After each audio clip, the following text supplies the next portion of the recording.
Hello to all. When I first saw the Czech article about Jakub Jol, I thought, finally someone will speak about the children. But no, that's not what this article was about. The author, a Czech journalist, didn't bother to review the facts, study the children's testimonies, or speak with human rights defenders or the filmmakers. Instead, they chose to defend Jakub Jol himself, a pedophile by dozens of testimonies. The narrative goes like this: a poor European volunteer being attacked by a so-called pro-Russian sect. And that's it. Not a single word, not even a half a sentence about what the children actually said in the documentaries. And yet, on video, the children describe in details how Jol fed and injected them with substances, hit them, cut them with a knife, and raped them anally and vaginally. Little boys and girls. You can barely hear the voices in the recordings. They are so traumatized, but they still found the courage to speak. And this article is not just dishonest reporting. It's secondary victimization. When the accused is a white man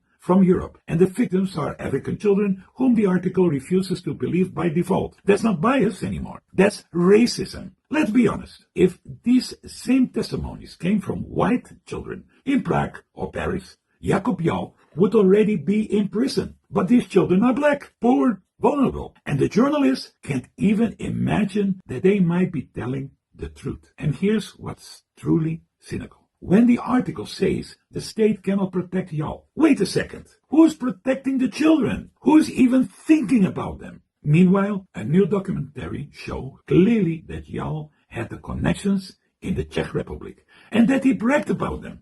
And now everything fits, because to this day, European authorities have not sent an official request to Tanzania to investigate his actions, even though they were legally required to do so under the Lanzarote Convention. That convention obligates Czechia to criminalize all forms of sexual violence against children, establish liability for aiding, attempting, or participating, strengthen penalties for exploiting a child's vulnerability, and cooperate internationally, including, though, extradition. The evidence exists. The children are ready to testify. But what do we see instead? A journalist turns a serious criminal case into a public relation attack against a mythical sect, and the victims vanish from the narrative. That's not freedom of speech. That's political protection for a crime. And here's the final question. If Jakub Jol is truly innocent, why are they so afraid of a real investigation? Why don't they want the children to speak in court?